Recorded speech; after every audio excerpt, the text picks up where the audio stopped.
अस्सलामुअलैकुम, क्या हाल है दोस्तों? कैसे हैं? उम्मीद है खैरियत से होंगे। दोस्तों आज मैं बनाने लगी हूँ जुमिया का साग। ये कड़वा होता है थोड़ा और इसका बनाने का जो तरीका है वो बहुत ही मुख्तलिफ है।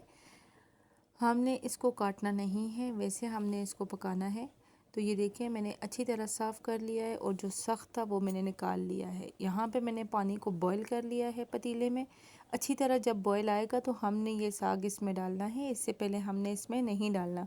तो इसलिए अभी इसमें बॉईल आ चुका है तो मैं इसमें डाल रही हूँ। जितना भी मेरे पास साग मैंने साफ़ कर लिया है वो जुमिया का साग मैंने इसमें डाल देना है। ये जी लस्सी में बनता है, ये वैसे साग नहीं बनता, ये लस्सी में ही बनता है। तो इसको अच्छी तरह देखिए डंडे जो हैं मैंने इसके थोड़े थोड़े काटे हैं और बिल्कुल मामूली से रह गए हैं, जो सख्त नहीं थे। जो सख्त है वो मैंने निकाल लिए हैं। तो अच्छी तरह मैंने इसमें डिप कर देना है सारा और इसको अच्छी तरह गला लेना है।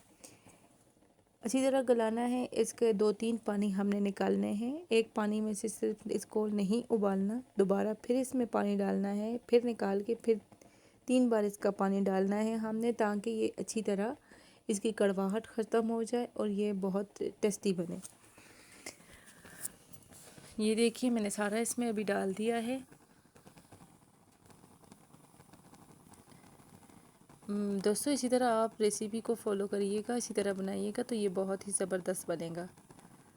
ये देखिए माशाल्लाह मैंने सारा इसमें जो है डिप कर दिया है।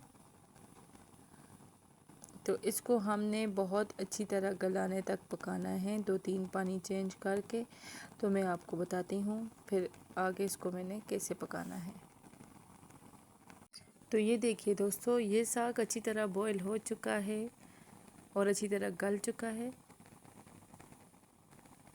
ये देखिए माशाल्लाह।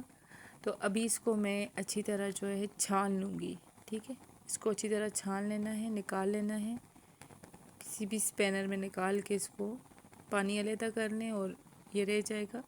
फिर इसमें ठंडा पानी डालना है, ठंडे पानी से इसको धो के अच्छी तरह मैंने इसे चॉप कर लेना है चॉपर में डाल के।